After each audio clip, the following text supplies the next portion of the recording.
This is Trust the Profits 10-Minute Rundown. Here's your hosts, El Hombre and The Formula. Hello, welcome to the Trust the Profits 10-Minute Rundown for week 25. We're recording this on December 14, 2020. We're going to be telling you what happened last week in the world of racing with Trust the Profits and the races that we handicapped. We're going to start off with Thursday when we were at Aqueduct. We had ourselves a pretty strong Thursday on exacta boxes. We were 4 of 9, also 4 of 9 on wins, so we're batting 44% on both of those areas. El Hombre, you want to tell us about what happened on that day? Yeah, we're going to need the producer to cue up the LeBron Chalkzilla video again because... Happened again. Chalk Monster hit us. Just like last Thursday, crazy because, both Thursdays are two of the chalkiest slates I've seen. This was Aqueduct.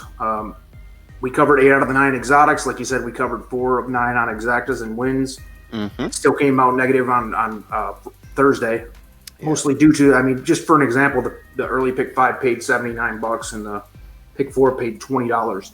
So, how are you going to make any money there? I don't know. Right. But overall, I felt like our picks were there. It was one of those slates that was impossible to make money unless you were playing supers or something wild. But yeah, totally successful on picks overall. And our best one was in race 6. We hit an exacta box for 1970, which was pretty good, especially considering the day.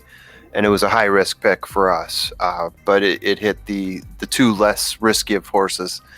Still a decent payout in 1970. And that was Aqueduct. On Friday, we moved on to GSP, and let me tell you, there were better days ahead of us in GSP. Friday was the best. We had 5 exactas out of 10 plays. Our best one was $46 payout, and we also hit 4 wins out of 10. So overall, extremely good day at GSP. And El Hombre, you got some even better news for us than just those picks, don't you? Yeah, it seems like GSP, Gulfstream Park, is boom or bust for us every time. We either have a spectacular outing or terrible, and usually not much in the middle. Breaking records in both directions in GSP, yeah. So this Friday, the 11th, Gulfstream Park, the highlights, the best part of the day for us was the last race closing out. We hit the pick 6, which paid out $33.60. Also, the late pick 5 was $1,767. The late pick 4 was $876.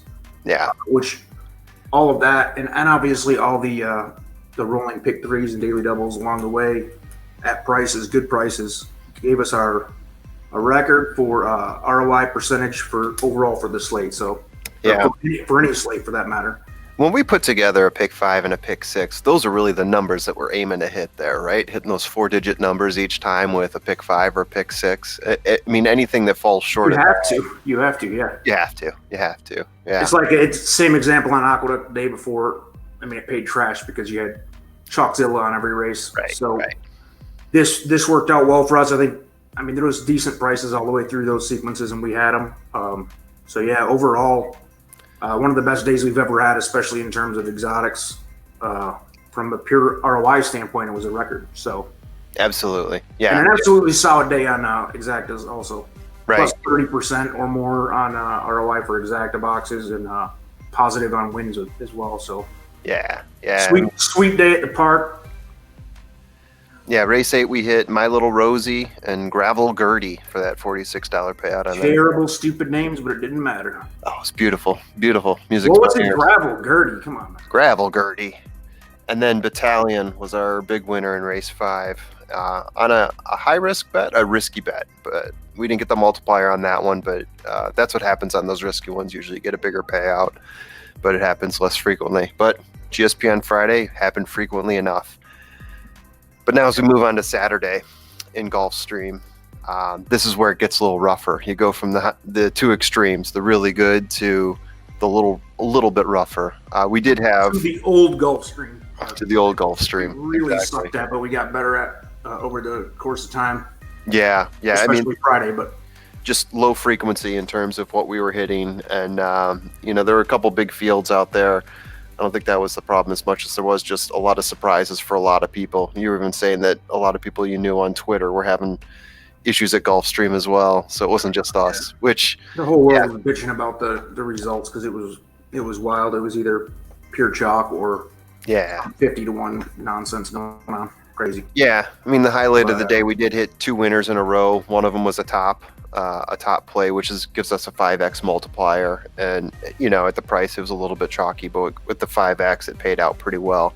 That was the most memorable thing that happened at that Gulfstream outing. They can't all be like Friday, the day before, but anyway, right.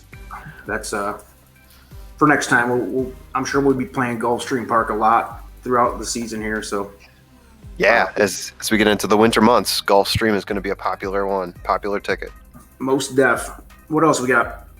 Yeah, so we weren't done on Saturday. We were doing a doubleheader, and we were doing Gulfstream, but we were also doing Fairgrounds in New Orleans, one of my favorite spots. Not today, however. We got some good and bad, I guess I'll say, right? We definitely had some high points. We hit a couple exactas, and one of them was a monster exacta when you add in the multiplier, right? So we hit an exacta on one of our top plays, which we add in a 5x multiplier, and the exacta hit out at 27.40. So you could do the math. It's a nice payout there. $137, which basically paid off like 80% of the exacta spend for the day.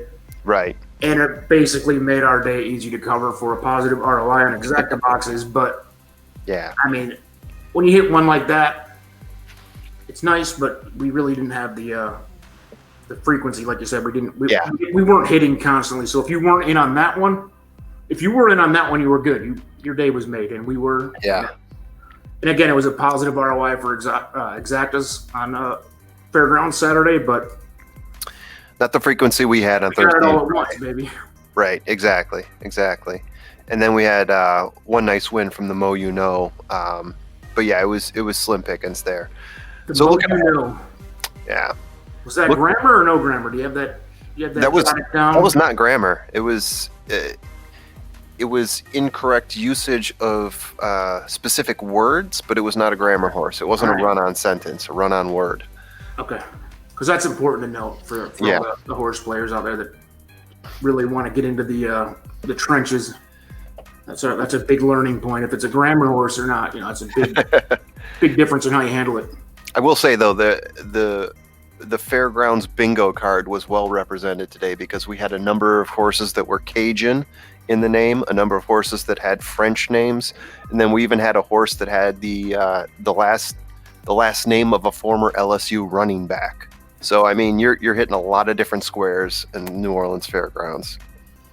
Yeah, and to sum up that day too, we did finish with a positive ROI on exactas, and we did hit the early pick 4 for 187.50. So overall, solid day. Yeah, not a record-breaking performance or anything, but we did well. We did good at 2 out of the 4 slates, and Aqueduct was kind of a push break-even type of thing, and Gulfstream Saturday was kind of a nightmare that we want to talk about, but happens to the best of us. Exactly. Happens to the best of us, happens to the rest of us. So anyway, moving on. We are looking ahead to the next week. We've got 2 ideas in mind here. We're thinking Friday, closing out at Remington. So we're probably going to go there. They have a number of stakes races on Friday. And then New Orleans Fairgrounds, once again, can't stay away from it. Once we get into the winter months, right? There's only a few big shows in town, and that's one of them. And one of your favorite horses from last year that Maxfield.